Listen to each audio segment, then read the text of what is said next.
챕터 4 Real World Data Representation Using Tensor에 대해 발표하게 된 경희대학교 산업경영공학과 이도영입니다. 목차는 다음과 같습니다. 이전 챕터에서 우리는 텐서가 파이토치 데이터의 구성 요소임을 학습하였습니다. 이번 장에서는 더 나아가 어떻게 비디오, 텍스트 등의 서로 다른 유형의 데이터를 딥러닝 모델을 학습하기에 적합하게 텐서로 나타낼 수 있는지를 알아봅니다.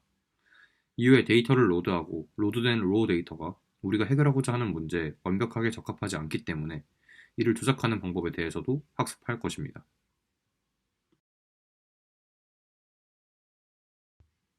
우선 이미지 파일을 로딩하는 것부터 시작하도록 하겠습니다.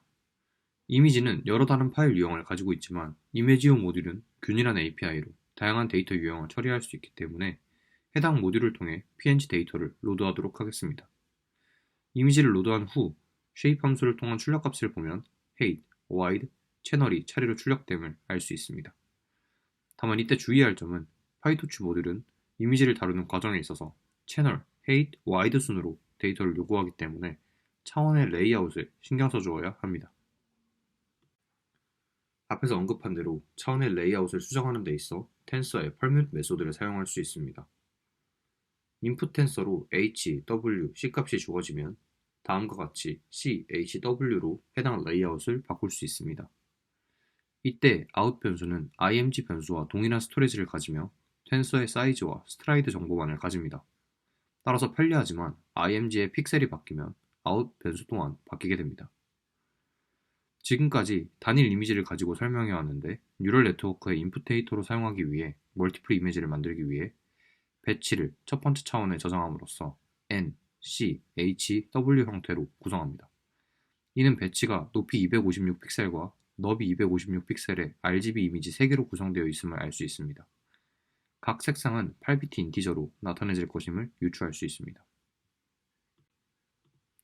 뉴럴 네트워크는 일반적으로 플로팅 포인트, 즉 부동 소수점을 인풋으로 고려하며 인풋 데이터의 범위가 대략 0에서 1 사이 또는 -1에서 1 사이일 때 가장 좋은 트레이닝 퍼포먼스를 낸다고 알려져 있습니다.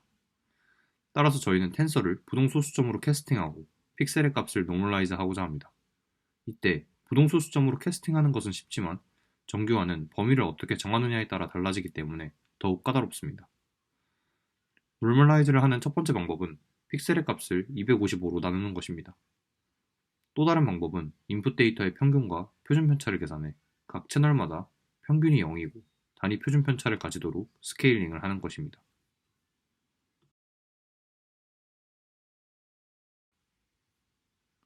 우리는 지금까지 2D 이미지를 로드하고 표현하는 방법에 대해 학습하였습니다. 하지만 이제는 CT와 같이 3차원을 가지는 의료 데이터에 대해 다룰 것입니다. 샘플 CT 스캔 데이터를 로드하는 데 있어서 이미지오 모듈의 볼리드 함수를 사용하였습니다. 이 과정에서 기클론을 실시하였습니다. 첫 번째 출력값에서 레이아웃은 채널에 인포메이션이 없기 때문에 파이토치가 기대하는 것과 그 값이 상이합니다. 따라서 언스퀴즈 함수를 통해 채널의 디멘션을 위한 공간을 생성합니다. 두 번째 출력값을 보면 1이 가장 앞에 들어가 있음을 확인할 수 있습니다.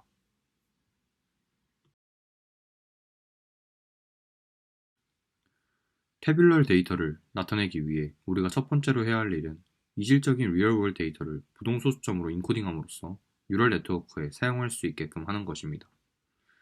이를 위해 와인 품질 데이터셋을 사용합니다. 총 12개 열로 구성이 되어 있으며 처음 11개 열에는 화학 변수 값이, 마지막 열은 품질 점수가 들어있습니다. 우리는 훈련 데이터셋을 바탕으로 화학 변수와 품질 사이의 관계를 찾기를 원합니다. 우선 앞에서 언급한 와인 품질 데이터셋을 불러옵니다. 해당 데이터셋의 쉐입을 확인해 보았을 때 4898개의 행, 12개의 열을 가지고 있음을 알 수 있고 다음과 같은 11가지 화학 변수 값을 확인할 수 있습니다. 불러온 데이터셋의 타입을 확인해 보면 numpy.ndArray이므로 토치.from numpy를 통해 파이토치 텐서로 변환해 주었습니다. 이후에 인풋 데이터에서 스코어 컬럼을 제거하여 타겟 변수로 지정해 줌으로써 별도의 텐서를 생성해 줍니다. 우리가 타겟 텐서를 레이블 텐서로 변환시켜 주기 위해서는 두 가지 옵션이 존재합니다. 첫 번째는 롱을 통해 스코어를 정수 벡터화하는 것입니다. 두 번째 방법은 원화 인코딩입니다. 두 방법은 현저한 차이가 존재하는데 와인 품질 점수를 정수 벡터로 유지하는 것은 점수 사이의 순서의 의미를 내포하고 있어서 해당 데이터에 적합합니다. 원화 인코딩의 경우에는 포도 품종과 같이 순수하게 이산적이면서 순서나 거리에 대한 정보가 불필요한 데이터에 대해 적합합니다. 이제 다시 와인 품질 데이터셋으로 돌아가 보도록 하겠습니다. 앞서 노멀라이즈가 평균을 빼고 표준 편차를 나눔으로써 데이터를 정교화해 학습 과정에 도움을 줄 수 있다고 하였습니다. 따라서 저희의 데이터셋에서도 동일하게 평균을 빼주고 표준 편차로 나눠줌으로써 노멀라이즈를 실시합니다. 마지막으로 스레시홀드를 찾는 단계입니다. 좋은 와인과 나쁜 와인을 한눈에 구별할 수 있는 쉬운 방법이 있는지 확인해 볼 것입니다. 이때 첫째로 타겟값이 3보다 작거나 같은 행을 확인해 보면 4,898개의 행 중 20개의 행이 해당하는 것을 알 수 있습니다. 다음으로는 타겟값을 기준으로 좋은 와인, 좋지도 나쁘지도 않은 와인, 나쁜 와인으로 데이터를 구분합니다. 타겟값이 3보다 작거나 같은 경우는 나쁜 와인, 3보다 크고 동시에 7보다 작은 경우에는 좋지도 나쁘지도 않은 와인, 그리고 7보다 크거나 같은 경우에는 좋은 와인으로 해당 데이터를 구분합니다. 또한 각각의 데이터셋에 대한 열별 평균을 구합니다. 가장 좌측이 나쁜 와인의 열별 평균값인데 설펄 다이옥사이드 열이 170.6으로 특히 다른 데이터셋에 비해 그 값이 높음을 확인할 수 있습니다. 따라서 좋은 와인과 나쁜 와인을 구별하는 데 있어 설퍼 다이옥사이드를 기준으로 하는 것이 조잡하지만 그 구별 방법이 될 것입니다. 이제 실제로 그러한지 확인해 보도록 하겠습니다.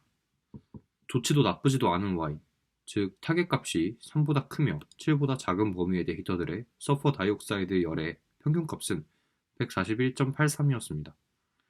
해당 값을 트레시홀드로 설정하고 예측을 실행해보면 2727개, 즉 절반 이상이 좋은 와인으로 예측됨을 알 수 있었습니다. 그러나 타겟값 5를 기준으로 실제 좋은 와인의 개수를 확인해본 결과 예측값에 비해 500개가량이 많기 때문에 예측은 불확실함을 확인할 수 있습니다. 물론 이 과정은 굉장히 조잡하게 이루어져 있기 때문에 우리는 이를 감안해야 합니다. 결과적으로 우리가 설정한 스레시홀드를 기반으로 했을 때 예측값이 실제로 맞을 확률이 74%가량 됨을 확인할 수 있었습니다.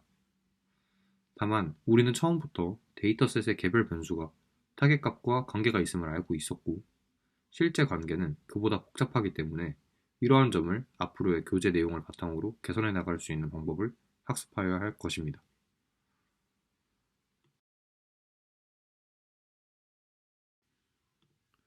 이번 파트에서는 CGL 데이터에 대한 작업을 실시할 것입니다. 조금 전에 와인 데이터셋은 행별로 독립적이었고 순서가 중요하지 않았습니다. 하지만 이번에는 평평한 2차원 데이터셋을 3차원으로 변환하여 CGL 특성을 고려할 수 있게끔 하고자 합니다. 바이크 쉐어링 데이터셋의 각 행은 별도의 시간 데이터입니다. 저희는 여기서 n 곱하기 c 곱하기 l 차원을 바탕으로 3개의 차원을 구성하려 합니다. 이때 c는 뉴럴 네트워크에서의 채널을 의미하며 우리의 데이터셋에서는 컬럼 값과 같습니다. n차원은 시간축을 의미하며 여기서는 1시간을 단위로 하고 있습니다. 그러나 우리는 1시간의 기준 단위를 하루를 단위로 하도록 시간축을 수정할 것입니다. 이를 위해서 L을 1에서 24로 수정해야 하며 현재 17,520시간의 데이터가 존재하기 때문에 17,520을 24로 나눈 732 n이 될 것입니다. 이는 행의 개수이기도 합니다. 채널의 값 17은 그대로 유지됩니다. 결국 우리가 원하던 n, c, l의 3차원 데이터셋을 만들 수 있습니다. 여기서부터는 앞에 챕터에서 했던 내용들을 반복하기 때문에 코드는 생략하였습니다. 데이터셋 내의 weather situation 변수는 4종류의 값으로 구성되어 있으며 이는 범주형 데이터이기 때문에 타겟 텐서를 변환하는 데 있어서 앞에서 언급한 원활 인코딩을 사용합니다. 이후에 변수들을 0에서 1 또는 -1에서 1로 리스케일링 해주기 위해 평균을 빼고 표준 편차로 나누어 줍니다. 우리는 이번 챕터에서 비디오, 텍스트 등의 서로 다른 유형의 데이터를 로드한 후 로드된 로어 데이터가 우리가 해결하고자 하는 문제에 완벽하게 적합하지 않기 때문에 이를 조작하는 방법에 대해서 학습하였습니다. 이 과정에서 행별 순서 관계가 없는 데이터와 시계열 데이터 각각에 대해 차원의 레이아웃을 바꿔주고 뉴럴 네트워크가 가장 좋은 트레이닝 퍼포먼스를 내게 하기 위해서 인풋 데이터의 범위를 대략 0에서 1 사이 또는 -1 사이로 리스케일링 해주었습니다. 이상으로 발표를 마치도록 하겠습니다. 감사합니다.